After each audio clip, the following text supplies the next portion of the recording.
Uh-oh. Sounds like somebody's got a case of the Mondays. I think every work meeting should start out like this. Hey, we're all gonna die, and none of this really matters. So let's keep that in mind before anybody gets too worked up in here, just to kind of set the tone. I know things have been tough lately, but remember, no pain, no gain. So what am I gaining? Trauma. Oh. And a great sense of humor. Oh. About your trauma. Oh. For all the non-white people who are appropriating white culture, please stop. It's culturally insensitive when you try to copy our bland food and act like it's yours. Casseroles and mayonnaise shaped our history and our figures in ways you don't understand. So I'm asking you to please stay in your lane and go back to seasoning your food. I just walked through the doors of this store. I'm gonna stand right here and plan my next move. Oh, I see that there's a car behind me in this parking lot. I'm just going to keep walking right in the middle of the driving area. Oops, I'm in the dentist waiting room and I'm getting a phone call. Better put this one on speakerphone. Well, I'm all done with that now. Oh, it's my turn to order after spending over 20 minutes in line? Gosh, I have no idea. I'd better start the decision-making process right now. Hey kids, why don't you run around and scream and climb all over the chairs while I wrap up this 45-minute phone call with your Uncle Rich? Great news. CVS didn't honor an expired coupon of mine, so I took it out on a service worker and held up the line. Okay guys, let's group up for a photo right in the middle of this walkway. Excuse me, do you have any cold, stinky, meaty sandwiches I can bring onto my crowded flight? Everybody stand a considerable distance away from the camera so as to take up as much real estate as possible. Let's grab about 9 or 10 of these. This museum sign says do not touch, so I will only touch it a little bit. Now kids, when we get to the theme park, be sure to film every second of every ride on your phones. I'm walking with the flow of foot traffic, but I just remembered I have to quickly stop it. Well, now we look at our 10-day forecast. It's looking a little bit like those Dallas Cowboys is peaking in the 90s. I have the best idea ever. We should stop this pregame and go to bars. That sounds fun. There's not going to be an hour-long line, right? No. So it's got to be free to get in there. No. Are we going to do anything but talk to the people we came with? No. But we'll be able to hear our friends, though. Nuh-uh. So the music is better than what we're listening to here? No. Okay. But there won't be another line inside the bar to go, like, upstairs, right? No. Does the bar have better drinks than the pregame? Nope. Are the drinks at least cheap? Negative. Okay, but there isn't a chance at the end of the night a group of random guys are going to try to fight us. No. All right, I'm in. Nice, let's go. I ain't know my daddy, but I'm sure I shot out of his dick ready. Jesus Christ, that is graphic. Yeah, he was laying them buttery nuts all up in my mama, and I shot up there and I said, "What's up, doc?" And I'm freaking out, so I made this song with a really happy sound to help forget what's wrong. Let's all feel the joy, let's dissociate. I'm a happy boy, I feel great. Hop aboard the tram, off to happy land with a happy jam. Ba ba ba ba ba, losing my fucking mind. Ba ba ba ba ba ba ba ba ba ba ba ba ba ba. Cry myself to sleep. Ba ba ba ba ba ba ba ba. Let me ask you something. When you come in on Monday and you're not feeling real well, does anyone ever say to you, sounds like someone has a case of the Mondays? No. No, man. Shit, no, man. I believe you get your ass kicked saying something like that, man.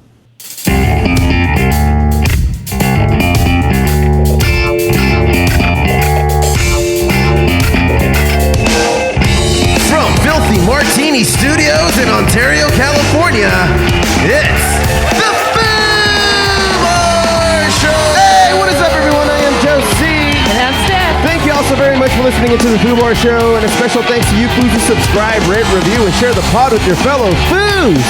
Remember to follow, like, and comment on our Instagram and TikTok at Foo Bar Show. That's FOO Bar Show. And listen at FOOBarshow.com. And we'll foo it up like a couple of foos. Ain't that right, Steph? Meow. Steph, today's going to be a good one. You want to know why? Why? Because we're back. And yeah, we've been off for a couple weeks. We'll explain why in a second. It'll be quick. But we're going to go over some cool things. We're going to go over some Disney legal things that we're all a part of, apparently. Ooh. Some X-Men 97 stuff. And amongst other things, like Alien Romulus that just came out and some BS that you want to talk about. Oh, yes, of course. But Steph, we haven't been on here because we've been tired. Yeah. That is it. That is it. That is it. You know, we do too much, I think, on Sundays, and then by the time we have to do the podcast, we're beat to shit. Right.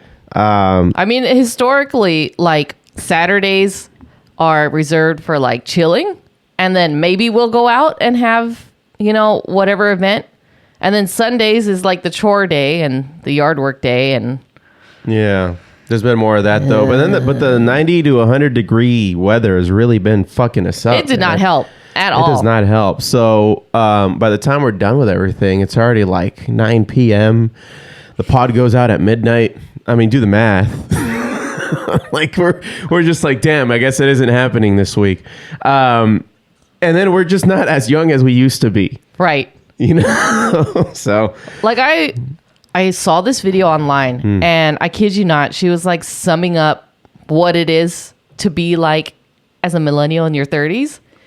And it was like so accurate because she was saying like for her personally, she has all of this energy and is like ready to do things, but also is tired and doesn't give a fuck anymore at the same time. Yeah. Yeah. And I was like kind of thinking about what she was saying. I was like, yeah, I have the same feelings because I'm ready to like put on makeup and go out, but also Sure. if you cancel, I'm happy staying at home. Yeah. And not doing anything. I mean, part of the reason why we didn't do a few episodes previously to these last couple of weeks was because we didn't have any air conditioner in this place. Right. And now that I have air conditioning in this place, it's just like I want to stay home and enjoy my air conditioning that I have installed in this place. I don't want to do anything. Anybody over the age of 35 would completely understand. Matter of fact, specifically, when I turned 37, that's when I'm just like, oh my God, I could not give a fuck about anything anymore. Right? And I didn't fully understand it at first. Like a switch was flipped. And it just happens, everybody. It's if you're not 37 yet, or you're almost there, or maybe you're prematurely into this attitude or space or state of mind, then you'll get what we're talking about. Look, I didn't really believe it. I'm just like, that doesn't happen. And then like 3 months later, I turned 37 and I was like, holy shit, he's right. You just stopped caring. It was just another day. Oh my God, no. Oh, sorry. okay. Sorry about that. Mm-hmm. That wasn't on purpose. We'll get into Geeking Out in a second. But still, yeah, man, it's a thing. It's a freaking thing. You know, I've found myself being nicer to people at the same time. However, I don't take shit as much as I used to. Yes. You know, yes. There's hardly any gray area when you reach this age. And I can't wait to see what kind of person I become in my 40s. Yeah. Which way do you think I'll go? Do you think I'll just be a complete sweetheart? Or am I just going to be a total douche? You know, I don't know. It's really hard to tell because you're in that borderline phase right now where you can go either way. So I don't want to like say anything and then that just pushes you to the other side. Okay.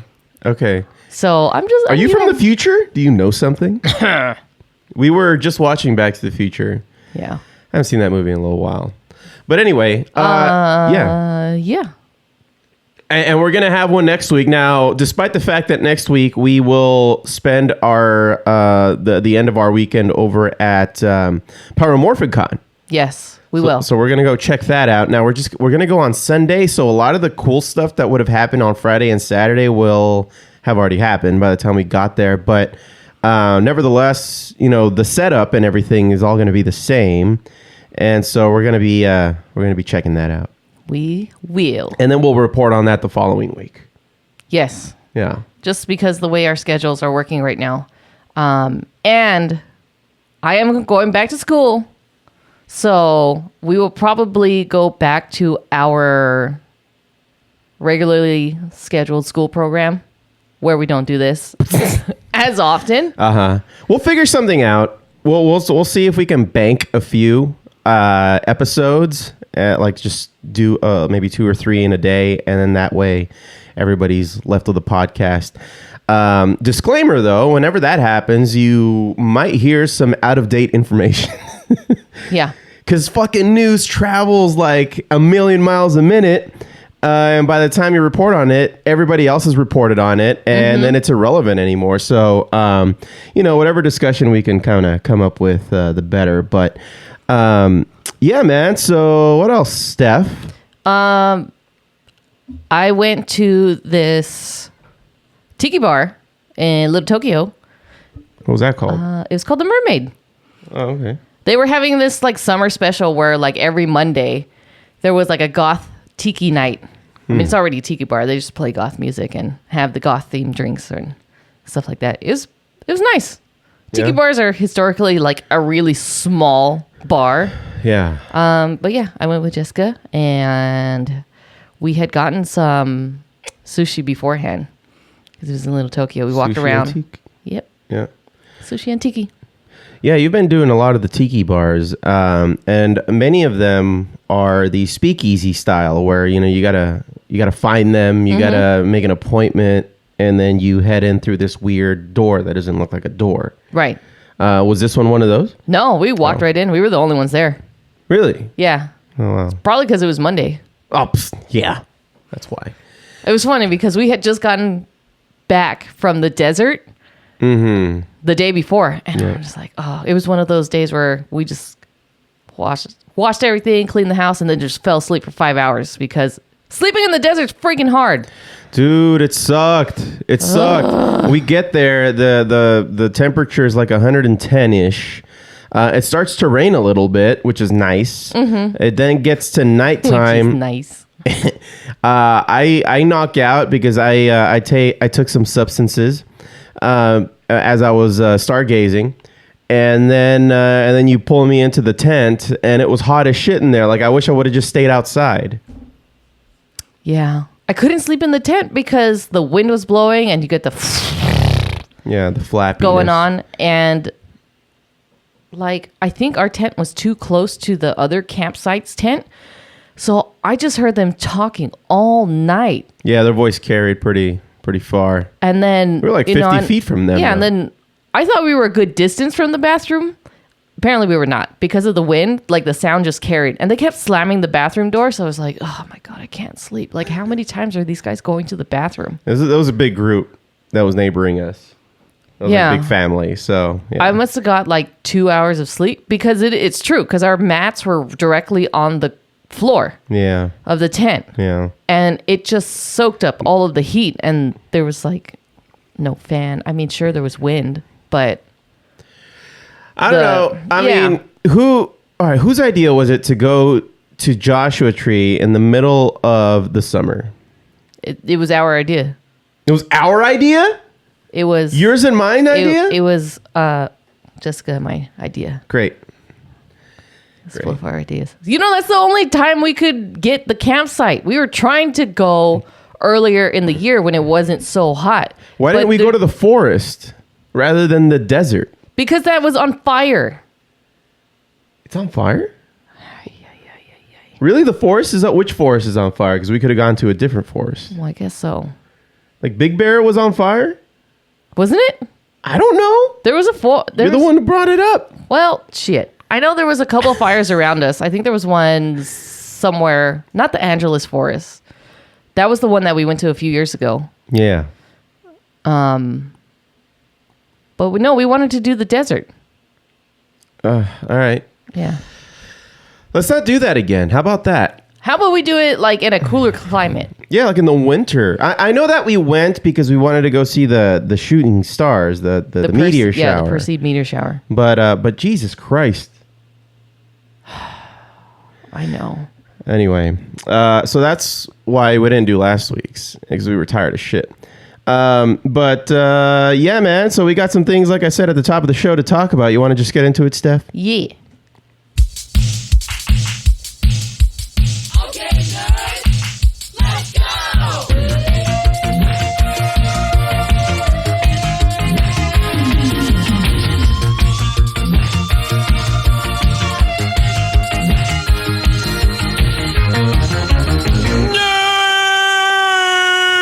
Steph, I see that you have some porn up. Something about a BBC. That's not porn. What is that? Get your facts together. I don't know. I've only. Oh wait, the British Broadcasting Channel. Whoops. Yes. Yeah. What do you got there? What are you gonna talk about? So you guys actually brought this to my attention last week when you said some astronauts were stuck in space. And I'm just like, what? Oh right, they're still up there too. Why? With no sight of them coming back. Why? Right? Like, I didn't even hear about this until you guys said something. Yeah. But 2 astronauts, Suni Williams and Butch Wilmore, took the Boeing's new Starliner out into space for a test flight. Yeah. So this Starliner had 2 previous unmanned flights before. All of a sudden, they man the aircraft and shoot it up into space, and just like, there's a leak. There's a helium leak with the thrusters, which is why they got stuck out there, because they would have had a hard time reorbiting Earth. Yeah. And not only did they find the leak, but they found it before they launched. What the fuck? So they knew that there was a leak. Boeing knew there was a leak before they launched. What is happening with Boeing? Like, they're falling apart. I know. So there's a leak. They're on the launch pad already, and they're just like, well, let's just decide to launch them. Let's launch them into space anyway. And they're just like, okay. I mean, they made it up fine. Yeah. They did whatever it was they were supposed to do, but it's just the return was going to be compromised, and it was. So the 2 astronauts had a dock with the ISS, and so they're up there on the ISS, Okay. safe and sound, but they can't stay up there for that long because they didn't expect 2 astronauts to be up there. Right, with food and stuff and so water. so the next mission up to the ISS is in February. Mm-hmm. However, SpaceX wants to rescue them. Okay. There's not a decision on what NASA wants to do right now. Well, I mean, there's obviously no urgency, considering it says here on your screen they're in no danger right now. It looks like they have enough for now. For now. But they're going to run out. Yes. They're going to run out.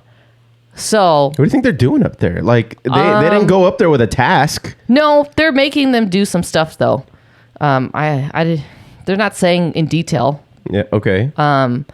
But apparently, if SpaceX rescues them, it's going to look super bad for Boeing. So they haven't made the decision. Too late for Boeing. Like, they've been fucking up for the last year. Right. Especially with, like, all these allegations of people coming forward with actual, like, you know, airplanes, these commercial airplanes just falling apart. And then the whistleblowers somehow dying every time, you know, they speak up. Yeah. That's, like, that isn't shady. I mean, SpaceX, they've got Elon, and that's not great, but, like... At least they're trying to figure shit out. Right. And they do a lot of testing. They do. They do. Because they have a lot of stakeholders that put in money. Yeah. I'm sure Boeing does too, but goddamn, why would you find the leak and then still send them up into space? So they're trying to figure it out right now.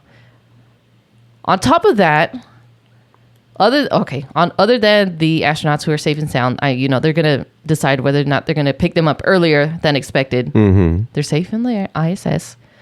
The ISS, however, that program is ending. Yeah, that's right. I read about that. Another few years, right? So it was planned to end in 2030. Okay. The ISS has been up since 1998. Okay. I thought it was up longer than that, but apparently not. No, and they've been building it. Yeah. Like, it wasn't as large as it is right now. They've been adding to it throughout the years. I think they said something like 27 missions to get it to the scale that it's at now. But each attachment was for a particular scientific purpose. And looks like have collected all the data that they've been wanting to collect out of this, and so they don't really need it anymore. which sucks. But I know, because I mean, it's kind of it's a human freaking marvel that we have something up there like that right now. Yeah, and to collab with other nations. Yeah, that's not an easy thing. No, it's not. Yeah. So a big reason, other than the program itself coming to completion, is that it's losing its orbit. Yeah. So the Earth is actually slowly pulling it closer. Yep. And instead of NASA just pushing it further out, they're going to make plans to deorbit it. That's such a cute name for, let's let it crash into the fucking planet. For a crash landing, we'll just call it a deorbit. Yeah, a deorbit. So they're not sure if they want to take it apart and deorbit certain sections or just keep it as a whole and then splash it into the ocean. But the reason why they're not putting it into a higher orbit is because their thrusters are not powerful enough. And in order for them to push it back into orbit, they would have to create something that they would have to launch back up there. Yeah. And the cost is not... I mean, they're going to deorbit it anyway. Yeah. After a certain period of time. So they don't want to put the money into it. Yeah. And so I read that they're going to deorbit it somewhere in the South Pacific, like by South America somewhere. Oh. So, yeah, I don't know exactly where because they're not sure where. Yeah. Yeah. Which ocean? I don't know. And I don't know. I'm sure there's going to be some artifacts that they're going to take from it so that they can put it in museums and stuff like that. Can you imagine? Like, there's movies that have been made about the ISS, which are now going to be irrelevant for future generations. They're going to be like, what is that? What are they in? Jason X? Right. Was that not in the ISS? Was it? I don't know. He was in space, was he not? I never saw that movie. Oh. So I have no idea what you're talking about. Christ. Yeah, Jason was up there. He was killing people. Okay. He went to space. That doesn't make any sense. It didn't have to. It was Jason X. And then there was that movie, the something strain, the Andromeda strain or something like that, it kind of took place in the ISS, or part of it did. Anyway, we're not going to have an ISS after what year now? 2030? 2030. Now, for those freaking out and saying, oh, well, so much for space exploration, I don't think that that's the case here. I think they're just going to redirect funding for what they were using on the ISS to actually begin creating a freaking moon base. Because that's the future. Yeah, that would make the most sense. Or rather than having an ISS orbiting the Earth, if not a moon base on the moon, a base or a freaking like ISS-esque type of station orbiting the moon. Oh, so that's also a thing. I see. Yeah. I get it's just something. I think we just need a gas station up in the moon if we want to go further out into the solar system for missions that would be manned. I have a feeling that's the next, 60 years. I think that's what they're going to. China's already ahead of us in that respect. I think they've already. I mean, and they're probably already up there, and they're not saying anything. What is the show that we watch on Apple TV? Oh, For All Mankind. For All Mankind, which is like a. It's pretty much like they already created the blueprint. Yeah. They already wrote it. Yeah. Moon. But it's for those who haven't seen For All Mankind, it's like a what if type of show, or like what if the Russians made it to the moon before we did, and then how that changes history since then. So apparently we're a more like scientifically advanced nation because after that really put a fire in the United States' belly where we wanted to outdo them at all costs. So I know that we had a space program since then, but they really amped it up. Mm-hmm. And then so that's why we were a more technologically advanced civilization. Yeah. In the show, there's actually a space hotel. Yeah. Which, that's kind of cool, guys. I'm pretty down.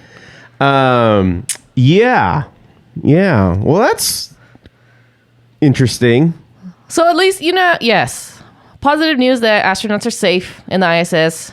Downside is the ISS program is closing within the next 6 years. Huh. All right. Right? It's only 6 years. It's only 6 years away, yeah. Yeah, it's almost 2030. Are you like me and maybe some of our other listeners who, like, 10 years ago, it feels like it was just 1990? Like, when you think about 10 years ago, you still think about, like, 1990? Yeah. Yes. Like, it's still the year, like, 2000, 2001, like, 9/11 just barely happened. The year 2000.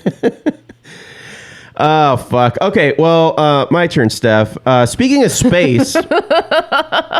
I like how you said that. You're just like as if in real life you just push my head out of the way. My turn. My turn. Speaking about space, you know that new Alien Romulus movie just came out. Yes. We haven't seen it. I am very interested, yet I haven't really been reading up on it until today. So just to kind of give people a sense of where this movie ties into all the other Alien movies, like Alien and Prometheus and things like that. There's not going to be any particular spoilers here, but when Alien Romulus begins, this is from Nerdist, we see a space probe that has discovered the remains of the Nostromo, which is the mining vessel destroyed at the end of the original Alien movie. And this movie, Romulus, takes place about 17 years after the events of the film. So if you remember, before fleeing, Ripley, the main character there, blasted the xenomorph out of the airlock. And apparently it survived in space with no nutrients by going into a cocoon mode.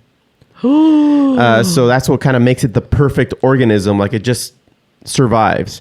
And that same xenomorph was discovered near the remains of the Nostromo, and it's brought back to a space station named the Renaissance, in orbit of that ringed planet Jackson Star. This takes us to the year 2142, 20 years after the events of Alien. Holy shit. So I got to imagine that this movie is really similar to Alien, about the Nostromo, like discovering, where the eggs are and things like that. But rather, they're bringing in this cocooned xenomorph. Apparently they want to study it, particularly like the blood that destroys, kind of like an acid. Yeah. So they capture that, but then the xenomorph apparently gets loose and shit goes down. So that's what this movie's about. Sounds exciting. It sounds like it. That seems very similar to like the evolution of the xenomorph in Prometheus, because they just kept evolving to adapt to their situation. And so we never really thought about like what comes after like the xenomorph, right? Yeah. Because we don't know really much about their lifespan. True. And so, yeah, that's, I want to see it. We talked about it on the way back from dinner yesterday. By the way, everybody, we went to Medieval Times. Yes. For those who aren't in the Southern California area, Medieval Times it's in Buena Park by Knott's Berry Farm, another theme park around here. But it's a dinner and tournament show where you're watching like knights battle each other in jousting while you have these foods that were around back in the medieval times. No cutlery, no silverware. You eat with your hands. It's pretty dope. And I was pissing you off the whole time by... Oh my God. By going, hey, look, it's one of those medieval taco stands. Oh, right. Hey, look, a medieval policeman. I was just saying how everything was medieval just to piss you off, and that was successful. But you know they have other locations other than California. I discovered that on the when they give you like this crown, like a cardboard crown that you wear, and inside of it there was like all the other locations. Apparently the closest one to us besides Buena Park was Scottsdale, Arizona. Yeah. So I kind of want to go check that one. It's probably the same shit, huh? Yeah. Yeah, it's probably the same thing. Yeah. But yeah, they're like all throughout the dinner and a tournament. I know. We were on the blue team. Oh man, our blue knight was... He was kicking ass. He was. Until he didn't. I think, I was pissed. That shit was fixed. Man, I thought we were the good guys the entire time.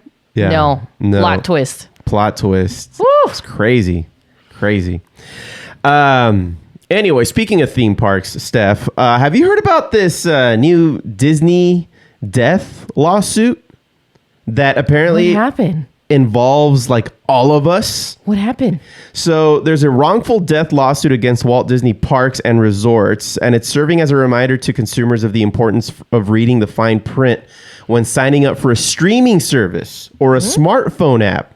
So I got this from the Associated Press, where the lawsuit was filed by a family of a New York woman who died after eating at a restaurant in Disney Springs, which is an outdoor dining, shopping, entertainment complex in Florida owned by Disney. Disney is arguing that the lawsuit should be dropped because the plaintiff, the woman's husband, once signed up for a trial subscription of the Disney Plus streaming service. That service, they argue, includes a subscriber agreement in which the consumer agrees to settle any lawsuits against Disney out of court through arbitration. So all of us who subscribe to Disney Plus, now, to be fair, we don't. We use your mom's account. Right? So we're good. We can sue those fuckers. Just kidding. But such agreements, which consumers quickly consent to by clicking the I agree when downloading the app or streaming service, are so stacked against the consumer that it's often difficult to offer good legal advice. And so let's see here. What are the details of the lawsuit against Disney? So the family says that in the lawsuit of the 42-year-old New York doctor that had a fatal allergic reaction after eating at an Irish pub in that Disney Springs area, they are claiming that, let's see, they decided to eat at Raglan Road in October of 2023 because it was billed as one of Disney's allergen-free food locations. Oh, ironically, that's why they went. I guess she was just allergic to a lot of stuff, and so when they go out and search for things to do, they make sure that they check, if it's allergen free. So that's where they went. Right. She came down with a sickness and died shortly after. The waiter even guaranteed to them that the food that they were about to eat was allergy free. After 45 minutes after finishing their dinner, she had difficulty breathing while they were out shopping, and then she just collapsed and died at a hospital later on that day. The medical examiner determined that she died as a result of anaphylaxis due to elevated levels of dairy and nut in her system. That's crazy. Holy crap. So she had a bad day. And well, no shit, she died. Yeah. I don't think, well, if it was high enough, I don't know that a level of, epinephrine is going to do it. By then it was probably too late. Probably. By the time she got to the hospital, because she was already having trouble breathing while she was out shopping. I'm just wondering, if she tried the EpiPen, because she's a doctor and she knows she's allergic, she probably tried it. Maybe. And then that's when... It wasn't enough. Yeah. That's a pretty high level, though. That's fucked up. So one of the questions is, us as consumers, what can we do to protect ourselves? So while it's difficult to give consumers like actual advice when such agreements are so lopsided in favor of these companies like Disney, there's a suggestion that supporting lawmakers and regulators who are attentive to these issues, make them make them do something about this. The Federal Trade Commission has historically supported the idea of disclosure terms protecting companies, even though that the agreements are more often dense and hard for typical consumers to comprehend. I mean, South Park made fun of this in the of course in the terms and conditions episode for Apple. Yeah. And then and then poor Kyle. Poor Kyle got turned into a human Sentai pad. I like the part in that episode where Butters is like, of course I read the terms of service. You don't? Yeah. Everybody does. Everybody does. And everybody should. But it's like, really, dude? Like, who's going to do that? So generally, it's understood that it's literally impossible for consumers to read and interpret and fully understand all of the contracts that are being asked and expected by law to agree to and abide by as they go about their day, especially in an increasing online world where interacting with dozens or 100 other platforms and services a day is kind of like just the general, regular, everyday thing. I mean, how many times do you find yourself just agreeing to terms with just because you want to get on with your day? Pretty normal for us now. Yeah. I guess. And so, yeah, this one's pretty gnarly. And so, like, I mean, could there be an argument to take this to the Supreme Court? I mean, it's in black and white. Like, it's right there. It's in the agreement. Like, you got to take it to arbitration, and then Disney probably is just going to pay them off. You know what is going to happen? Or it's probably not going to happen because people don't want to do this. But I feel like with any of those major companies, they might have to put a quiz at the end.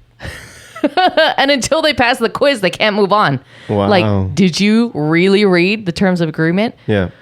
Because I know it's like that for school now. So, for example, I have to read the syllabus, and there's a syllabus quiz before the first day of school. Oh, so you understand what's in the syllabus. Are you sure? Because I put it in the syllabus, and you took the quiz, and you passed it. So now you're arguing with me? Wow. But you passed the quiz. So there might need to be a quiz at the end. So universities and colleges are doing this kind of thing, which could probably be implemented in just your everyday. But I want to watch Disney Plus, Steph. I don't want to take a quiz. And you're just going to have answers to the quiz. Right. Without even knowing what the quiz is telling you. But there's like really no way that you can say, well, I don't agree with this part of it. Like, can I just not do that? Right. But you have to agree to everything in order for you to consume it. You're still, like, your balls are still in a vice. Yeah. Yeah. So more of the story. Go to your friend's house. Watch it. Steal Disney Plus. Don't steal it. For legal reasons. Right. Go to your friend's house. Share. Lastly, Steph, and Geeking Out, and probably for the freaking episode. So you know how, like, we've had X-Men 97. It's been awesome. It's probably one of the best things Disney's ever given us. Yes. One of the best things Marvel's ever given us. So it seems like you didn't know about this, but the creator, Beau DeMayo, he was fired from Marvel. No, I had no idea. He was the main writer, creator of X-Men 97. And him and Marvel suddenly parted ways. Apparently, his company email was deactivated, and cast and crew were informed that he was no longer on the project. And there was no reason for his firing, although they did say that there was like an internal investigation that was happening about him. And after finding out something in that internal investigation, that's when they decided to immediately let him go. Now, you know, by then, and this was like a few days, if not like maybe a week or so, right before the airing of the first episode. So, you know, it's not like he didn't complete the first season. Matter of fact, he was even heavily involved in the writing of the second season that is still in development right now. And apparently they are going to honor a lot of his ideas for season 2.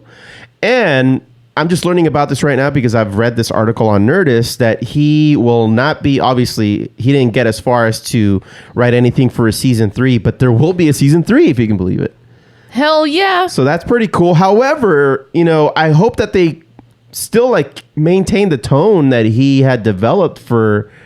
Now, you know, there's show writers, there's other people that influence how the entire product comes out, but like his writing, I thought was pretty top notch. Yeah, it was an excellent first season. So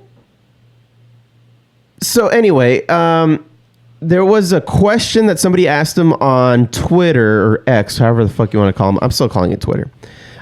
He does confirm, you know, I did write a lot of season 2. However, unlike season 1, I will not be heavily involved or leading production, cast records, design, editorial, post, music, etc., nor doing any production rewrites as it relates to the creative vision of the show.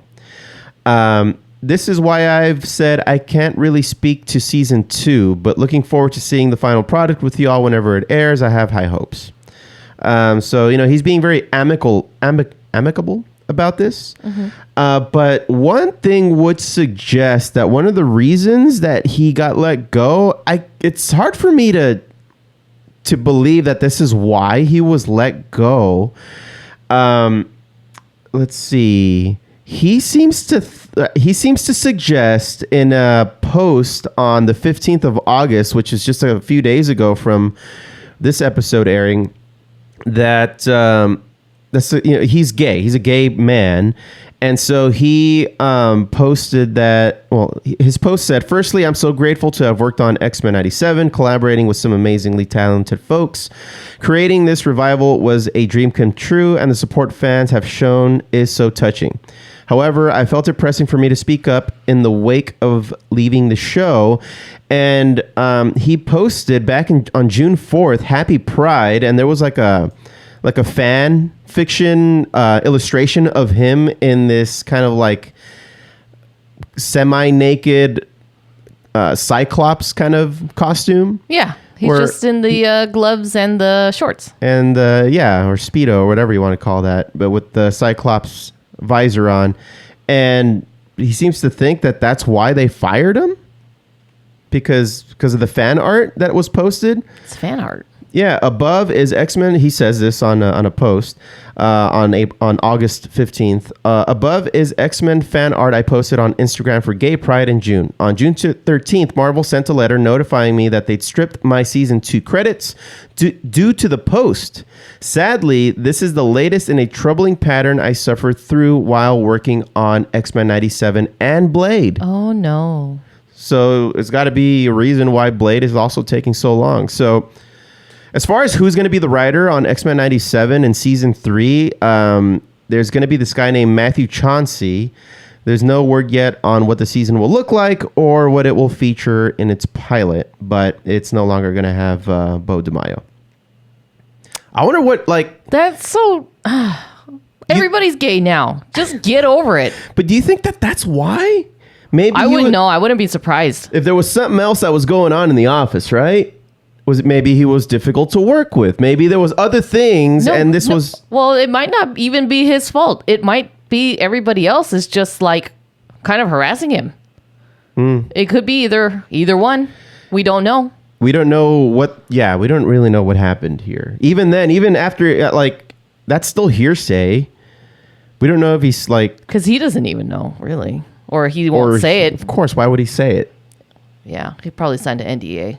Can't say it. Yeah. Can't talk about it. So that, I guess the plot thickens with that. We may never know. Yeah. But unless somebody else comes forward, but you know, everybody at Disney has an NDA, and you know, there's a whole gag order. But yeah, interesting. I hope that this doesn't impact the quality of season 2, much less season 3. Yeah. So stand by, I guess, because man, that's interesting. But anything else there, Steph, that you want to talk about? No. Yeah. Yeah. All right. Well, that's going to do it for Geeking Out. Yeah. And oops. Trigger happy with those sounds. God damn it. Yeah. So what's so next week we're going to talk about some other bullshit. Probably going to keep it short for next week. This week wasn't very long either, but. Because next week we're going to be over at Paramorphicon. Paramorphicon. And so maybe we'll record something while we're out there. We better.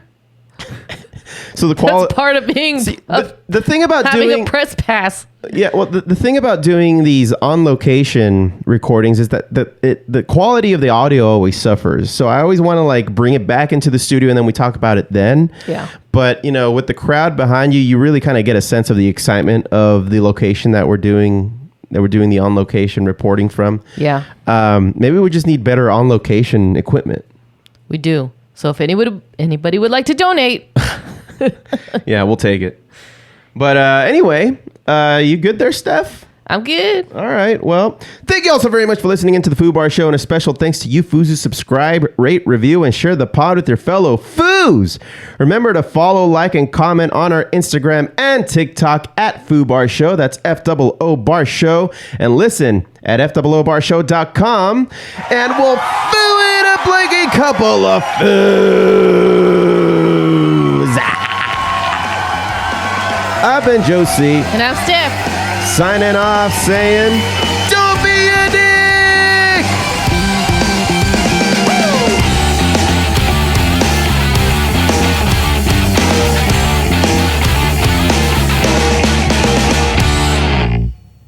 Fuck, man. Thank you guys. How you feel? Oh no! Is there anything I can do? Can I try again? You know what? I'll ask you a question. If you can answer this one right, I'll let you pass. Okay, thank you. Alright, listen, listen carefully. Alright. There's an old man and there's a young kid at the light. Mm-hmm. So what do you hear first? The old man, suppose, because the young kid has the whole life. No. You hit the brakes.